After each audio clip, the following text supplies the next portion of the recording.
من کاک شەوکەتێک زۆر کۆمەکمی کرد بالاخره ئەو وەختە مەسئولی ئەو منتەقە بوو مەسئولی حەملەکە بوو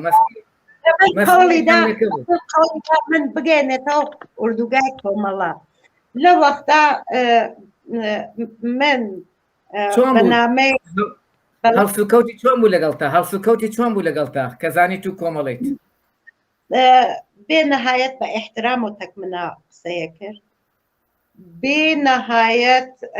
بە قەوڵی ژن احترامیدا ئەنا یانێ وا نەبوو سووک بەرخوردکە دوای ئەوە فرێک وەختەکان ئەهاتنەوە حتا جلەسەی مەسئولینیان بۆ لەناو جلەساتەکان ئەوانیش منیش حزورم بوو کە کێشەکان لەسەر چەست بە هەر کێشەکان چەست بەحسەکانیان چییە حامدی حاجی غالب ماگە کاک شەوکەت ئیسەن نییە وەلێ حەزمە کرد چاوم کەوێتە ناوچاوی بێژم پێ بێژم ئەو وەختە ئێوە باسی چیتان نەکرد باسی چیان نەکرد باسی ئەمواڵی مردم باسی ماشی مردم باسی ئەوە کە چەند لۆری وەسایلی مردمێکە وا لەو بمبارانە کوژیان هاوردیان لە مرز ئێران و عێراق و سەریاس و کوێنە باسی پارەی بانقەکەیان ناکرد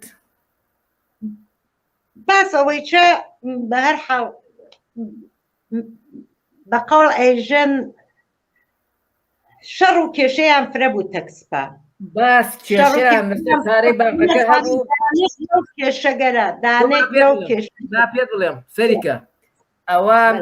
کاتێککە خەڵکی هەڵەبجە کیمیایی لێدات ئەوان ئەچن بۆ پاوە بۆەوەی کۆسرە و مەشینەی کارەبا بێنن باقەکەی پێ بکەنەوە یعنی کێشەی ئەوان کێشەی ئەو بانقە بوو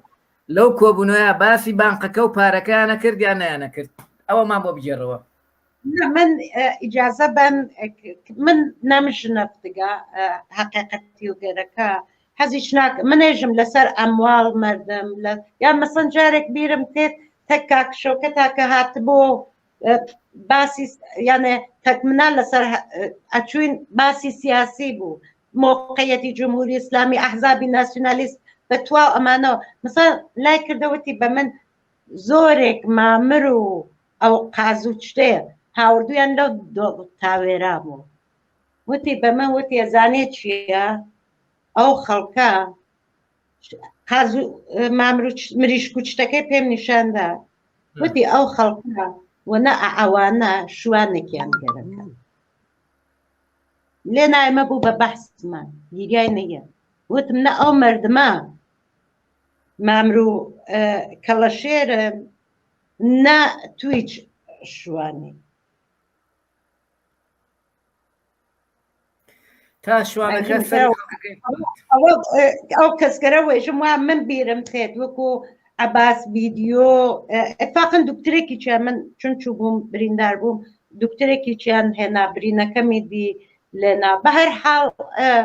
کۆمەک منیان کرد من ئێژم لە شوێنێکا کۆمەک منیان کرد بە تایبەت وەختێ هاتمەوە بۆ ئێران کە من بە دواترە کە چوون بە شۆن ئەوە تا وەزارەتی یانێ وەزیری شەهیدانم دی داواکاریکم بوو وتم داواتان لێ ئەەکەم ئەسامی هاوڕێیانی گیانبەختکردووی گوردانی شوان بووەنە ناو ئەو مەجموعەی یادبوودی هەڵەبجە یا لە بەشی کێلەکانە بۆ ئەوانیچ کێل دروستکەن ببوورە ئەوە لە پێشتۆ ئێمە داوامان کرد کە ناوەکان برن بۆ ئەوێ لە چێلەکان بینووسن ئەر من خۆم نووسیم شەهیداناوانەی شەهیدن لێ بە شەهید حیساب بکرێن هیچیان نەکرد وە تەنانەت حیزبی کۆمەنیستی ئێران کۆمەڵە سکاڵای تۆمار کرد کە من ئاگادارم شایدیم بۆیاندا لەو کاتەیە لای کاک حاکم کامیل لە ناو مەحکەمەش ئەوەیان سڕیەوە ئێستا دوای ئەمە کە بەرنامەکە تەوا بوو من هەموو دۆکۆمنتەکان بۆ ئێوانێرم کە سکاڵاکە تۆمار کراوە لە دادگاوە فڕیان داوەتە دەرەوە وەس لە سکاڵاکەشان نەپرسیوەتەوە یعنی ئەو شتانە هەمووی داوا کراوە بەداخەوە جمهوری ئیسلامی ئێران تقریبا